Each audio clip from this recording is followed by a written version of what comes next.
강사님, 네. 학교 폭력을 당했을 때 네. 피해자 측에서 뭘 어떻게 해야 할지 잘 모르는 경우들이 많잖아요. 어떤 준비를 하고 있어야 할까요? 학교 폭력 피해를 입었다라고 했을 때 이건 누굴 기준으로 설명을 하는 게 좋을까요? 아이들 입장에서 그러면은 제가 한번 이렇게 하면 좋을 것 같다라는 대답을 한번 드려볼게요. 왜냐하면 아이들이 이제 피해를 입고 거기서 이제 사건들이 시작하는 거고, 또 이제 학교에서 직접 현장에 있는 사람은 당사자인 아이잖아요. 그래서 아이가 어떻게 해야 되는지 그 부분에 대해서 한번 이야기를 드려볼까 합니다. 피해 학생 본인의 입장에서 혹시나 이 영상을 보게 된다면은 자신 혼자 그것을 해결하려고 하면 안 돼요. 그러면은 괜히 문제가 더 복잡해지고 오히려 자기가 거기다 엮여버리기 때문에 더 문제가 생기거든요. 그래서 첫 번째는 이것을 외부에 알리는 게 가장 중요합니다. 외부에 알린다는 게 뭐겠어요? 가장 가까이 있는 게 누구예요? 부모님이죠. 부모님과 선생님이 나에 있는 우군이 될 수 있는 부분들이거든요.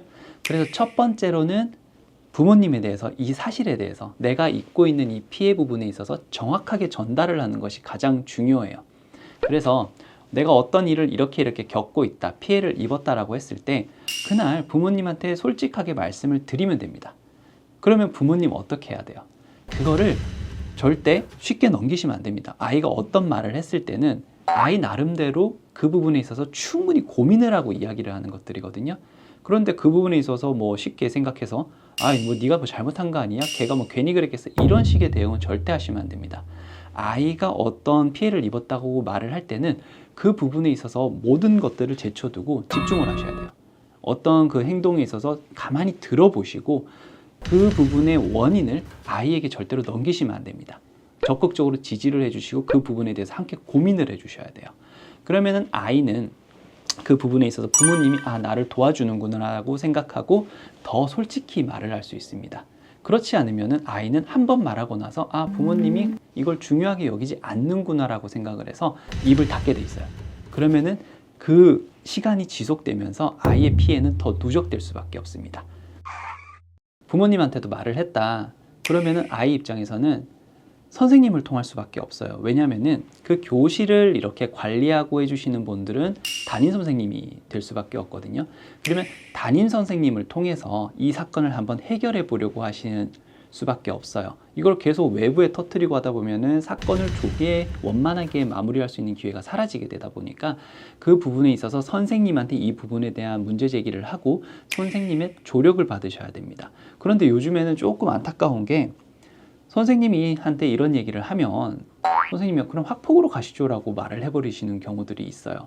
자기들은 중재하기 싫다라는 입장에서 그렇게 될 수 있는데 그래도 아직은 선생님이 해결하려고 하시는 경우들이 더 많으니까 일단 다음 단계로는 선생님한테 이 사건에 대해서 정확하게 고지를 하는 게 필요합니다. 알리는 것까지도 좋은데 그 전에 미리 자신이 필요한 자료는 갖고 있는 게 좋아요. 보통은 금방 사라지는 경우들이 꽤 있거든요. 초등학생이라고 하면은 내 옆에 있는 아이들 며칠만 지나면은 그 일을 기억하고 있을까요? 애들은 금방 잊어버려요. 왜냐하면 자기 일이 아니기 때문에 그런 일이 발생을 해요. 그렇기 때문에 아이에게서 그런 이야기를 들었다면 부모님 입장에서는 첫 번째로 그때 증거 자료는 본인한테 유리한 것들은 다 이미 모아 놓으셔야 돼요. 그게 다른 아이들과의 대화 내역이라든지 문자 메시지라든지 아니면 통화 내역이라든지 이런 것들은 어떻게든 확보를 해 놓으셔야 되는 겁니다.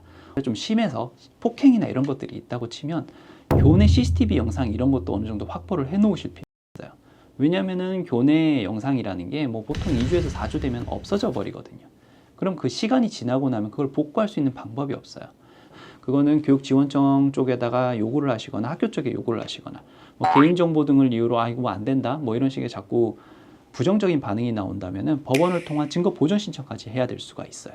그렇기 때문에 선생님에게 가기 전에 일단 나에게 유리한 자료는 최대한 확보를 해 놓으시는 게 필요합니다.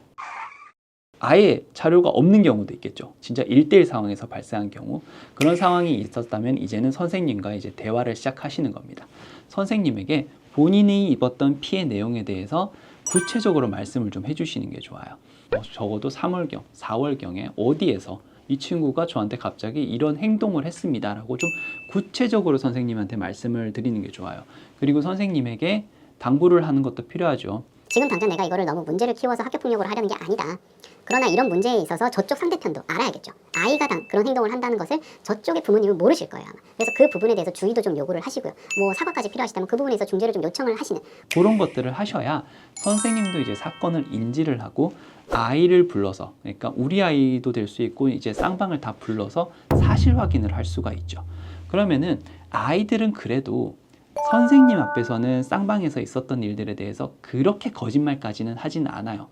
뭐 학년이 더 올라간다면은 자기 방어를 위해서 그럴 수도 있겠지만, 그러면 거기서 해결이 될 수도 있고요. 그럼 선생님이 그 중재를 끝내고 부모님한테나 이렇게 다시 알려주신단 말이죠. 아, 오늘 이 부분에 대해서 이야기를 했고 상대방 아이는 이러이러한 이야기를 하더라. 그것도 하나의 증거가 되는 겁니다. 왜냐하면 지금 상황에서는 학교폭력 그 조사 단계까지 간 것이 아니기 때문에 아이가 좀 진실된 이야기를 할 수 있죠.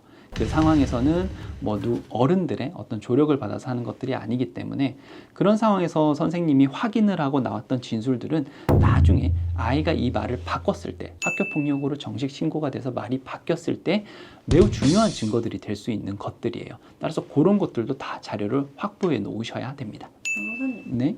녹취나 이런 것도 있는데 네. 그거 말고 다른 증거들은 어떻게 확보를 해야 될까요? 피해를 너무 입었다, 뭐 신체적인 피해를 입었다면 당연히 진단서가 있을 수 있겠죠. 뭐 상해 진단서나 이런 것들이 있을 수 있고, 그 다음에 정신적인, 뭐 쉽게 말해서 뭐 집단 따돌림이나 이런 것들이 있다면 정신적으로 너무 스트레스를 받을 수 있으니까 그 부분에 있어서 심리센터나 이런 데서 소견서도 받을 수 있을 겁니다. 근데 이런 것들을 하실 때 항상 주의를 하셔야 될 게 1회로 끝나면 안 된다는 거예요. 이거는 꼭 알아두셔야 되는 게, 상해로 봅시다. 우리가 뭐 맞아가지고 뭐 상처를 입어서 병원 가면 2주 진단서 끊어주죠.